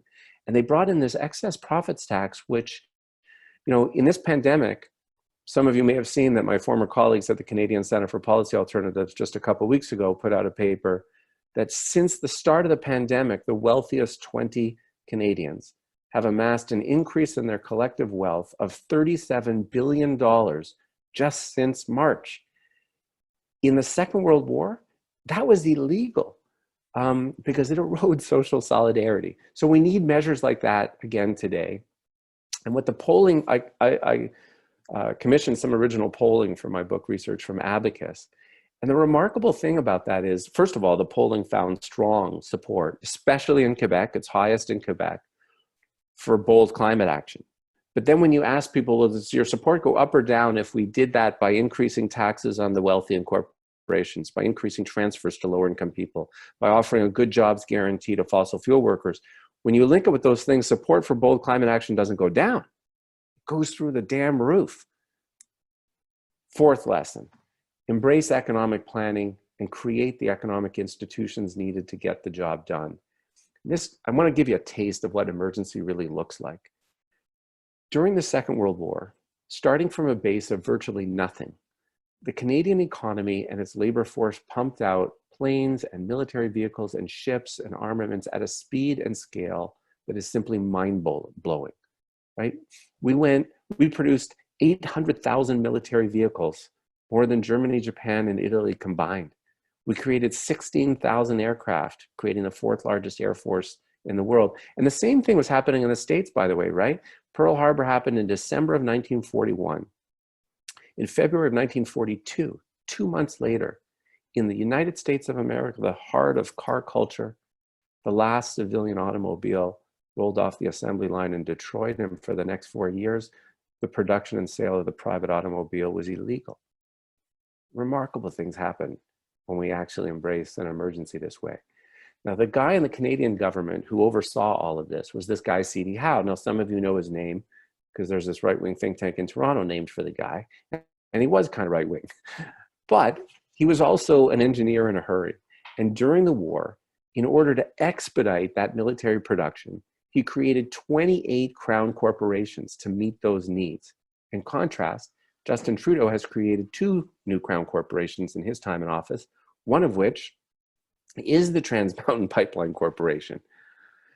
And interestingly, like, what I'm arguing here is that the private sector had an important role to play in the economic transition in World War II, but vitally, it wasn't allowed to determine the allocation of scarce resources because in an emergency, we don't leave decisions like that to the market.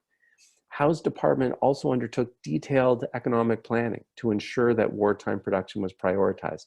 He conducted a national inventory of all the supply needs and the production capacity, and then he coordinated all the supply chains for all the key inputs, machine tools, rubber, metals, timber, coal, you name it. The climate emergency requires a similar approach. I think we need to again conduct an inventory of all of our conversion needs, determine how many heat pumps we need, solar arrays, wind farms, electric buses, that we'll need to electrify virtually everything. And we're going to need a new generation of crown corporations to then ensure that those items are manufactured and deployed at the requisite scale. But to my earlier point and Éric's point, it isn't just about electrifying everything. It's also about changing society and equality. Another lesson, which Ryan was already getting at, is that you spend what it takes to win. You know, the benefit of an emergency mentality is that it forces governments out of an austerity mindset. This year, as Ryan was saying, you know, Canada's debt to GDP ratio, you know, Ryan, this is my favorite topic, will rise to about 50%. But appreciate that at the end of the Second World War, it was more than double that. It was 108%. And it didn't spell economic ruin. It marked the beginning of a 3-decade period of record economic performance. And the government paid for that with new taxes and public and victory bonds. We need to do the same sort of thing again. A 6th lesson is that Indigenous leadership, title, and rights is central to winning, as I was getting at before. And I want to just share a quick story, just cognizant of the time. I have one more minute. So when I was writing a year ago, this news item comes across about the death of Louis Levi Oakes from Akwesasne, near where some of you are, I guess, the last of the Mohawk code talkers.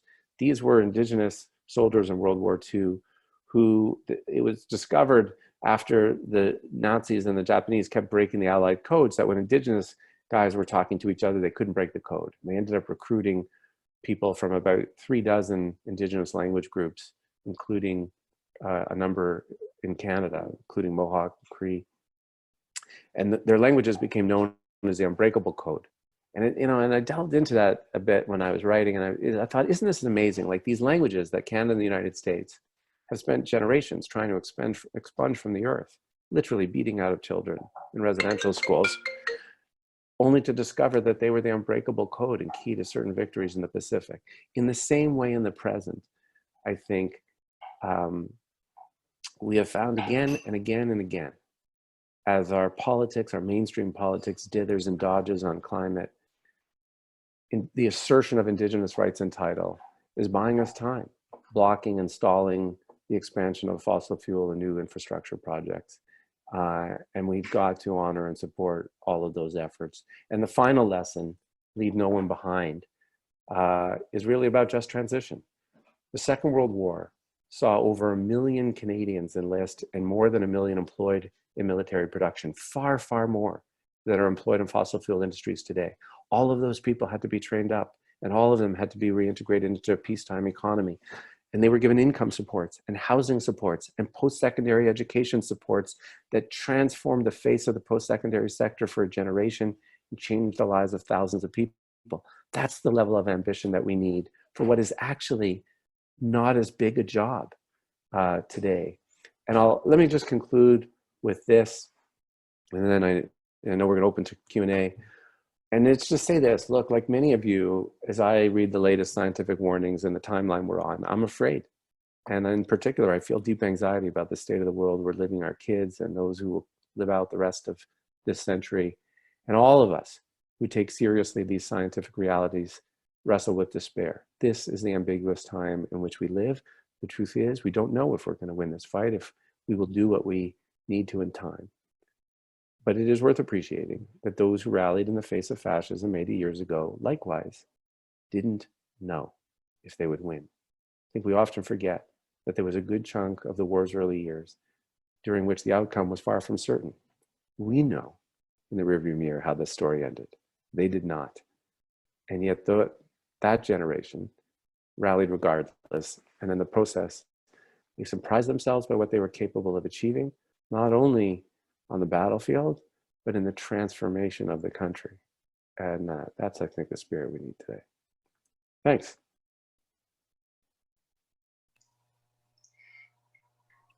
Thank you, Seth. Amazing. Can all the attendees or the panelists turn on their videos and audio, please?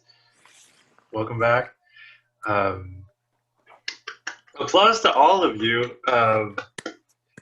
I learned a lot that was really wonderful, and I'm just hearing all kinds of amazing and grateful comments, which I think some of the attendees can see the comments, but some of the comments are just coming to the panelists. So for everybody watching, you seem pretty unanimous and positive feedback, which we're grateful for. If we're going to go to questions, but first I was wondering, just because I found that your presentations all flowed so well one into the other, if any of you wanted to respond to things that the other people had said. Éric, I know you were responding to some things that we, the panelists, could see, but not everybody could see. So just if you're pinging off of each other, you know, let that intellectual conversation happen. I don't want to stop that.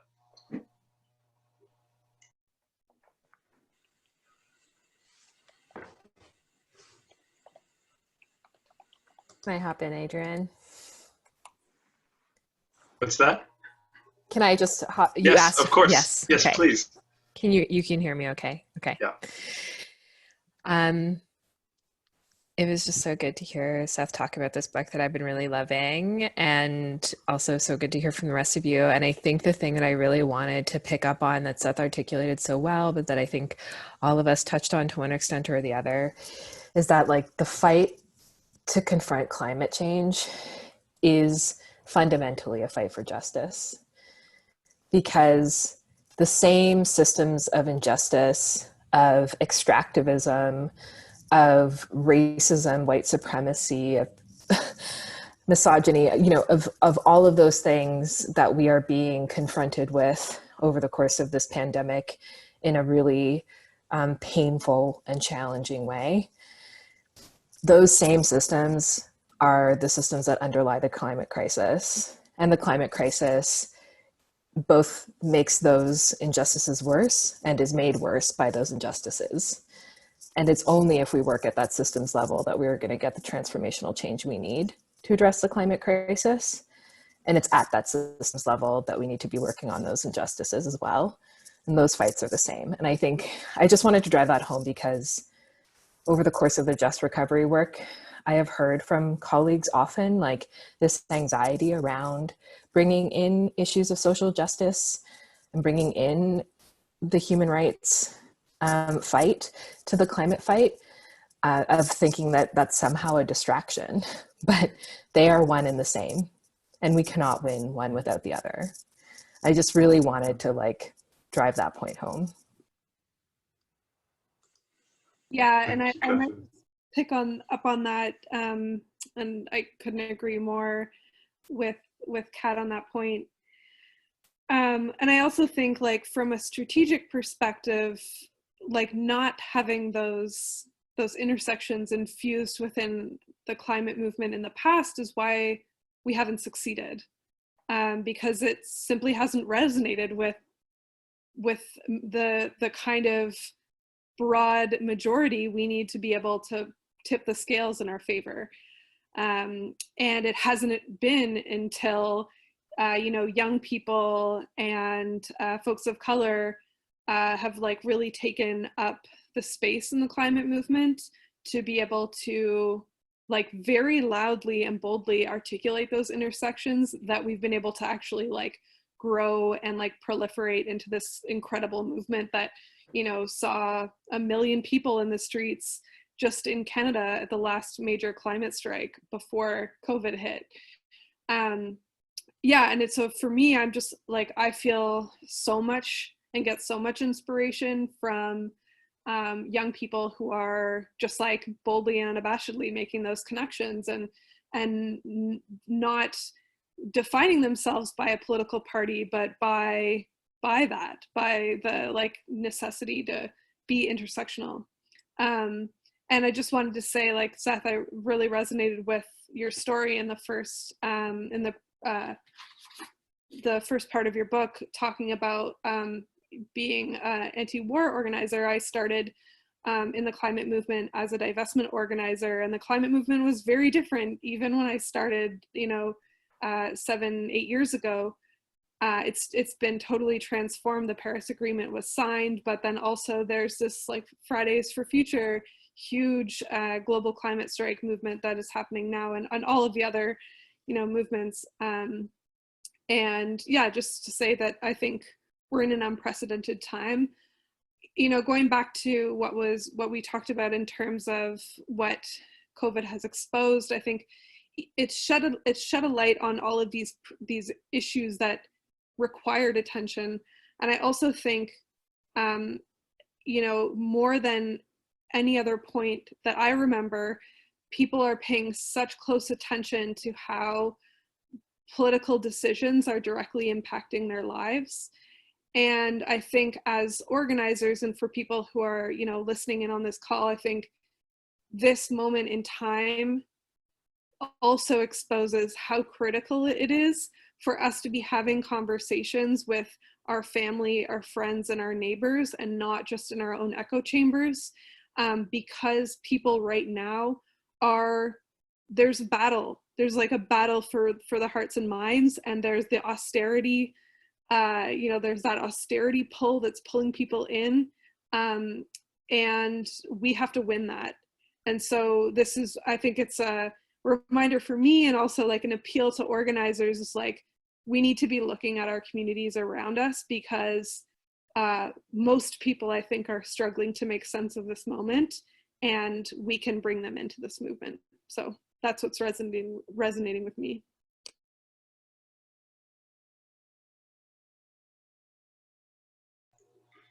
Thank you. Thanks, Katie. Thanks, Catherine, for your responses. And we can probably continue the conversation through questions, which Anita has. So I'll hand it over to Anita. Great. Yes, we have some really good questions and more coming in through the chat. So if you want to post a question, just put it in the Q&A chat at the bottom of the screen. So we'll start with a fun one here. What direct action measures do the panelists' organizations advocate to apply political pressure on the system of governance? For example, nonviolent disobedience.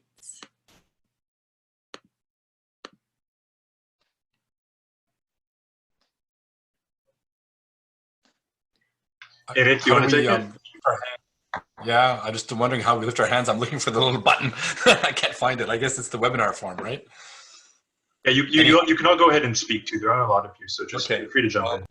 Yeah, the Confront came out of the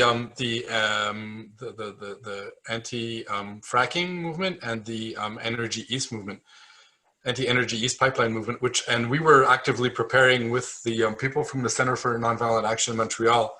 But we never got around to having to bring out the full package of the measures that we had prepared. But we were preparing an all-out civil disobedience campaign if the project was going to go through. And the same thing is now being done for the LNG project in Saguenay. So the movement is again preparing very, very targeted, direct, nonviolent, which is basically the same tactics that are being used in the West against Trans Mountain. So I think that's one aspect. Then the other aspect is I think there's something important in large, massive demonstrations. It creates a sense of togetherness, and we had a very important one last year in Montreal. We had like 500,000 people in the streets.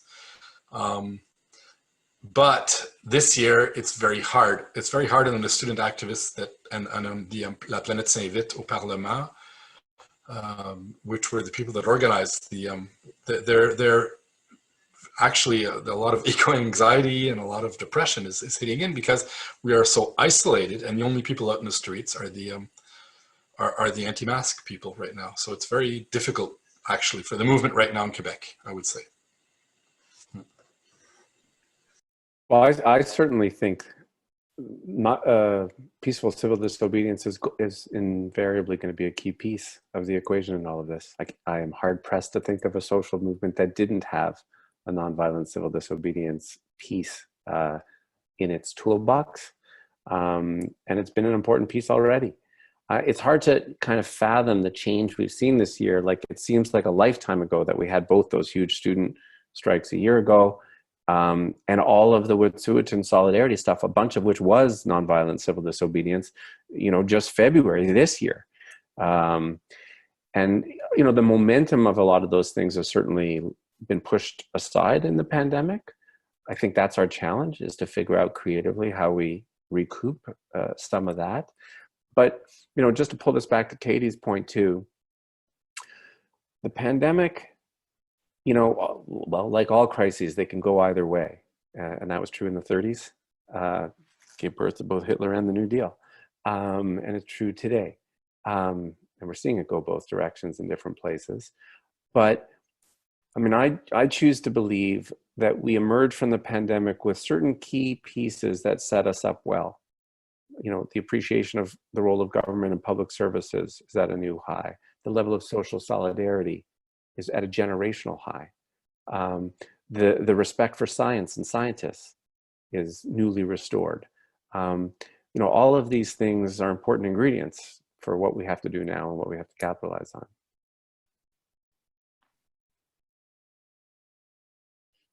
I'm just going to add one little point to this, is that I totally agree. I definitely have like a social movement perspective to climate organizing in general. And I would also say that the organizing work that we do doesn't always have to optically look like the most risky or the most bold for it to have a huge impact. It doesn't have to be the most sexy thing. I think calling into radio shows and writing letters to the editor and picking up the phone and calling someone if you see their post on social media, those things are all really necessary. I think we need to think about how are the ways that we reach people in our own sphere. And especially in a moment where, being in person is not as safe in a lot of places. And so what are the ways that you can actually make an influence in terms of like winning that hearts and minds battle right now, that will really lay the foundation for when we do take the streets, that, a lot of those people who we've had those conversations with, or that heard our perspective on the radio or on the newspaper, then really have an understanding of where people are coming from when they're doing that bold action in the streets. So yeah, just thinking about this as like a staging ground for the actions to come.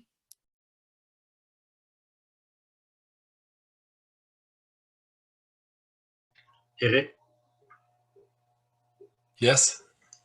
You wrote the asterisks in the... Yeah. Oh, that's to ask a question. Sorry, I thought it was, since we don't have the thumb up, I was saying thumb up to Katie's idea that it's not all about being very visible, doing risky things, because a lot of the groundwork that we're doing is maybe less visible, but also important. I mean, in the Confront, the debates we've been having with the Steelworkers Union. I mean, just, we had a debate around pipelines and pipeline construction with the Métallo here in Quebec. They were against a line in our 2.0 roadmap saying we thought it was the part on the gas line. It was not the part on the gas line. It was the part that said afterwards, do not use gas line extension to encourage regional development. And they said, we don't like it that you're against regional development. I said, oh, sorry. But this type of long work, where 2 years ago, the Steelworkers Union would have said, no, we need the gas line because we need gas. So it's very long, very hard, but you're actually reaching out to people and widening the movement. And so that type of, I think that's really an important part of what we're into right now. Okay, thank you so much. So the next question is a bit, well, specifically for Éric, but I think anyone could jump in if they like to. So it's relating to the transition roadmap. So the question is, well, where can we see the transition roadmap? My lens right now is how can the city of Ottawa do what it needs to do? Yeah. So the transition roadmap, I put the links, I think, in the chat for everyone, and I think I put it in the Q&R also. You only see the 1.0, and we're at 1.9 right now, because the one, if you're a member of the Common Front, then you can access the document we've been working on for the past 11 months. The problem is that we haven't adopted it yet in General Assembly. We still have a lot of debates to have around the content. Seth, you're going to love this roadmap because a lot of the ideas that you're putting up in your book are in it. So if you become a member of the Common Front through any form of organization, you can participate in the debates. But the 1.0 roadmap is out there, and also, but that's all in French. In English, all we have is our principles of just transition and of resilient transition. That's part of the challenge that we're facing, is that it's a very francophone movement for the moment, and it's also a movement that doesn't have much money, so it's very hard for us to pay for translation. But for the 2.0, that's one of our objectives, is to have everything in English. So, but I put the links up. It's pour la transition. Anyway, I'll put them again in the chat for everybody. I guess that's the best place. Yes, thank you. But as I say, it reflects the state of our work a year ago. Things have really moved, especially on the social front, I would say. Planning right now is really right front and center of our way we see the transition, economic planning. So I know, Catherine, you have to head out soon, and there is a question that's kind of more specific to what you and Katie had been talking about just earlier. So our big challenges are shared global challenges. We've noted the need for intersectoral cooperation, but we're not seeing enough. Our silos aren't easy to break down. So how now? What would you suggest? Just an easy one for you. Yeah, this is a really important question.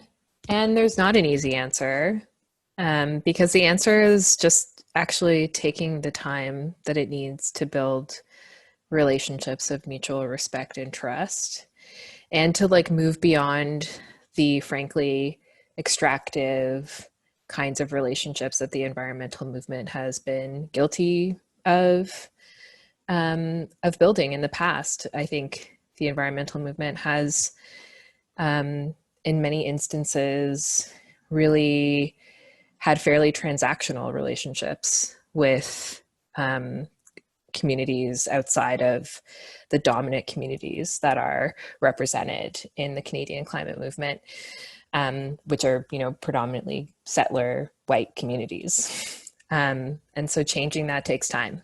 And it also takes acknowledging the fact that there has been harm caused in the past. There are two quotes from really inspirational women who I've learned a lot from that I offer in response to this question. The first is from Ariel Deranger, who's the Executive Director of Indigenous Climate Action. And so she talks about moving at the speed of trust, which is just such a profound and beautiful concept, and one that I think we, particularly as climate activists, have to internalize, because we are so driven by the urgency of the climate crisis, and we're often really fast-moving organizers who want to get things done immediately. But when it comes to building those relationships that are going to take us to the next level, that are going to help us really take on the transformational shifts that we need to be making, we have to slow down sometimes, and we have to respect the speed that trust requires, which is generally a pretty slow speed. And the other quote is from Adrienne Marie Brown, who's a facilitator and a movement thinker. And she says to assume good intention and attend to impact.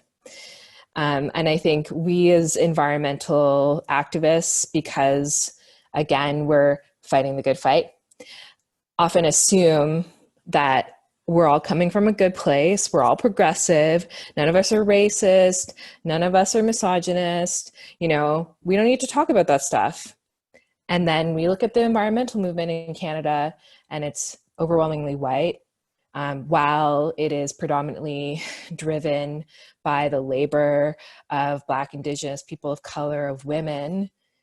Those in leadership positions are often white men. We have some shit to talk about. Even though we have good intentions, we have to attend to the impact of the history of this movement and the actions that it has taken in the past. And that doesn't make us bad people, but we just have to be alive to that reality. And that's what it takes to build those relationships of trust and kind of move past that harm. So those are just like 2 lessons that I really work to internalize. And I also think that they're like, yeah, as someone who has an evolutionary biology background, you know, I also know like evolution happens in 2 ways. One is incredibly slowly and the other is all at once. And we're in that moment where maybe we're going to have like a speciation event, right? We have the potential in this moment to really accelerate beyond what is normally, beyond the pace of what is normally possible. And that means that these relationships that we have been tending to can really help us, you know, on that pathway, on that accelerated pathway. But we also have to be making sure that we are taking care of those relationships as we move along.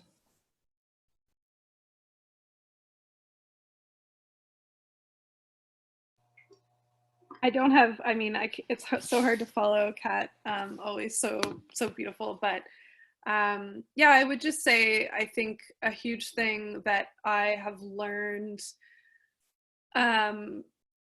through the process of thinking I was an organizer and then actually learning what organizing is,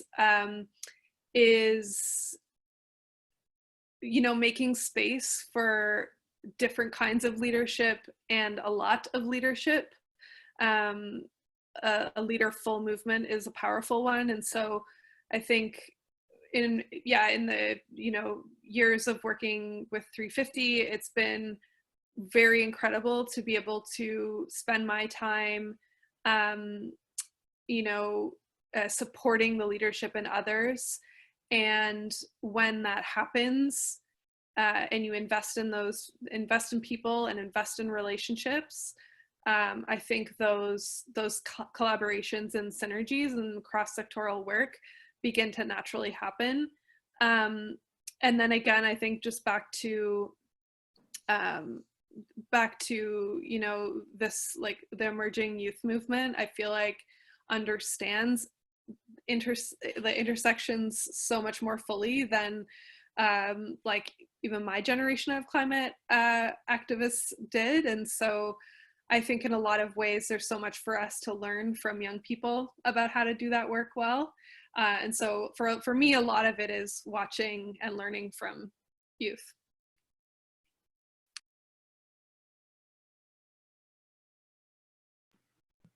Awesome. Those are amazing answers and so much to think about. So we have a few more here. This one is a question specifically for Seth.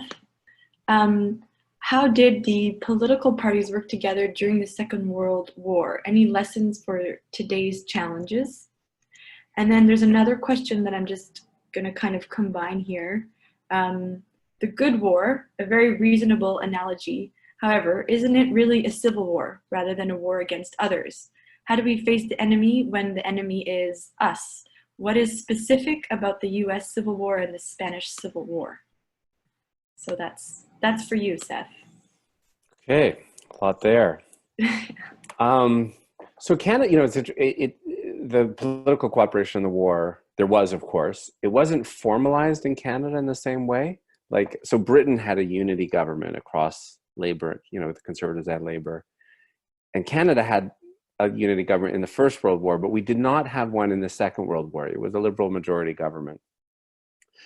But all of these parties had to have, I mean, this is why I think politically right now, so much of this is, we need to elect squads of AOCs, right? Who are going to change the dynamic in every political party.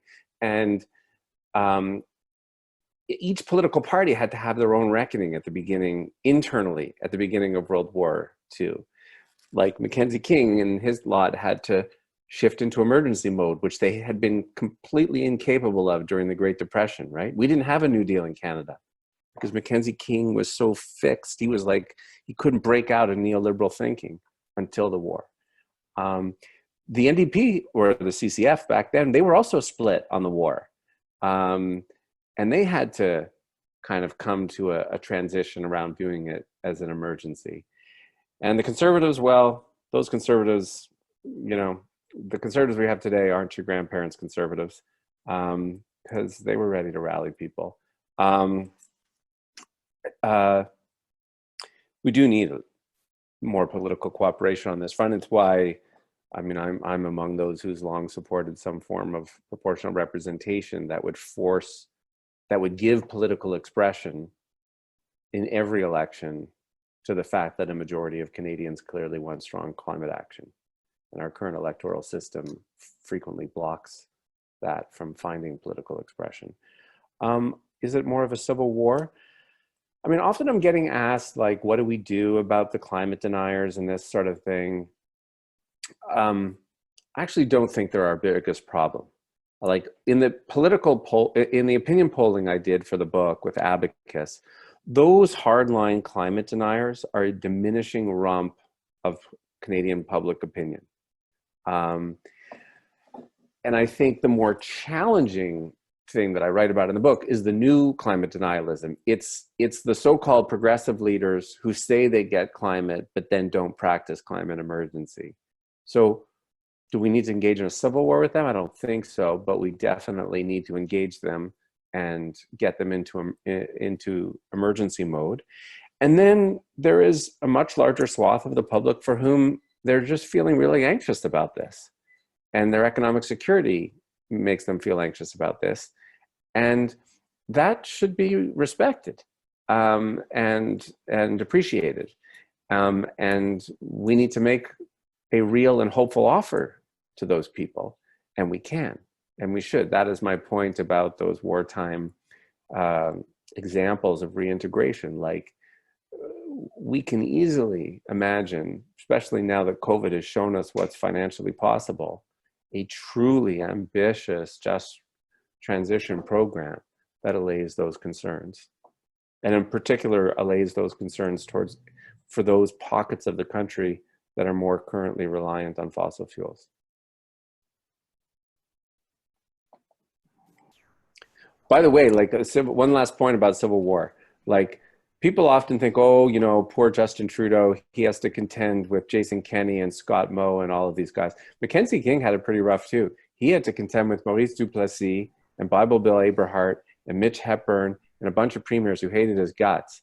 And yet somehow something happens when an emergency is seen as an emergency.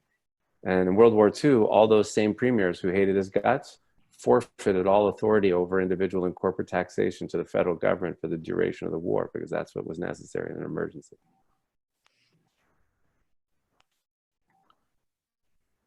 Thank you, Seth. So informative. So we have two more. One of them, okay, the first one, Kate Rother's book, Donut Economics, challenges GDP as an economic thermometer. It does not include unpaid work, volunteer work, and social policy. Is there anyone who can speak to this and offer alternative frameworks to measure viability? Might the metrics include health metrics, literacy, numeracy, lifelong learning, alternative financial mechanisms, bartering, digital coin, etc.?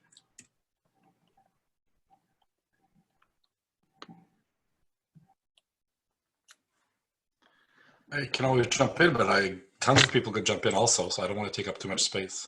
Ryan probably wants to say something about this, I guess. Sure. But, yeah, but I think the way the question was posed, it really summed it up very well. GDP is a stat. It's a metric that we use. It's most commonly used. That isn't useless, but it certainly has big gaps. A lot of prominent being that it doesn't capture a lot of work. It captures a lot of bad things as positive, and a lot of good things that doesn't count at all. There are lots of alternative. It doesn't have to be. I mean, and Kate Rawith has a great thesis called Donut Economics that sums it up quite well. Where she, but there are others, and she uses sustainable development goals and different happiness and wellness indicators to supplement the purely economic performance that GDP captures. And yeah, I mean, I think it's absolutely necessary that we adopt a more kind of nuanced definition of success going forward. Yeah, and it's maybe interesting to go back and see in what context GDP was created, and the decisions that were made back then very consciously. And one of the big decisions made was to exclude household work and household production from the way we calculated national wealth. And because the original version did calculate that, we were able to estimate the amount of production that was being done in the household sector by women mostly. And there was a decision to put that out because governments couldn't act on that through spending money directly. So and also we have to remember that up until the 60s, GDP growth was never any government's objective. The government objectives back then were full employment. That's what we wanted. GDP was this thing we looked at to see, are we going in the right direction? But it wasn't the objective. No government wanted to bring the GDP to this number or that number. That really emerges in the 60s. And it's going to go away. It has to go away. And we can develop a bunch of much more fascinating ways to capture the dynamics of our economy. And I think that Ryan spoke to a lot of them. A lot of government in Europe now, you have to have your environmental accounts in order. You have to calculate the amount of material throughput that goes through your country. It's standard. In Canada, we don't have that.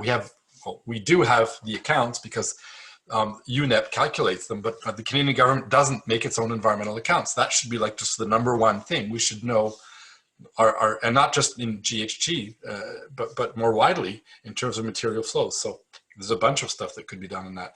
That's all part of getting rid of this growth obsession that's still driving the Trudeau government with their clean growth stuff, which is, for me, clean and growth just don't work. You take one or the other. Thank you. Okay, so this is our last question, and I think that means that we're doing really well with time. All right, in thinking about the kind of discrimination, now this is a good one to end on. In thinking about the kind of discrimination that Greta Thunberg has called to our attention, namely the way in which failing to act decisively discriminates against young people, I just wanted to ask for some comment on that. For example, a bit more about how much more expensive it is to wait before acting on the climate crisis, or perhaps on the role of young people in the World War II effort, if there are any parallels. I'll go. Well, first of all, of course, that we need to always point out that the cost of inaction is actually greater than the cost of action. And the longer we wait, the more that will be true. And there are intergenerational inequities in that hugely. And yeah, I also, I'm on a similar page and write about this, that again, these parallels, that just as it was mostly young people who mobilized for a collective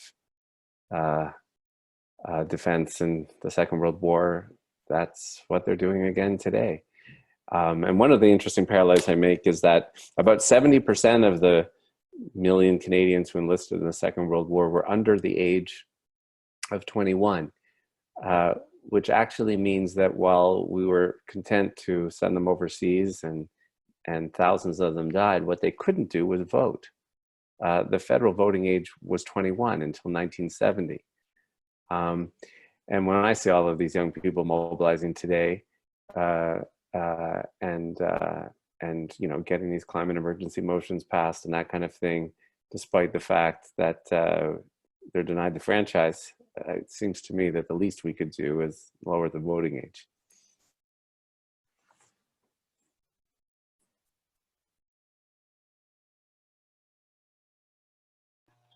would anybody like to say any final words?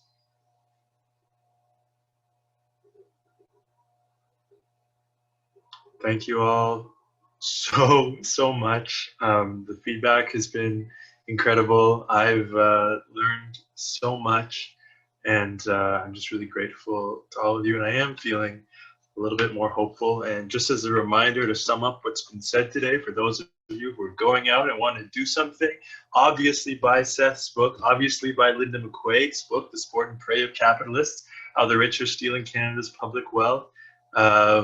Take what Katie said, you know, let's go build those relationships. Let's move at the speed of trust. Let's set the stage for direct action. Let's generate, let's regenerate, let's hold each other. Join the La Peche Coalition for a Green New Deal.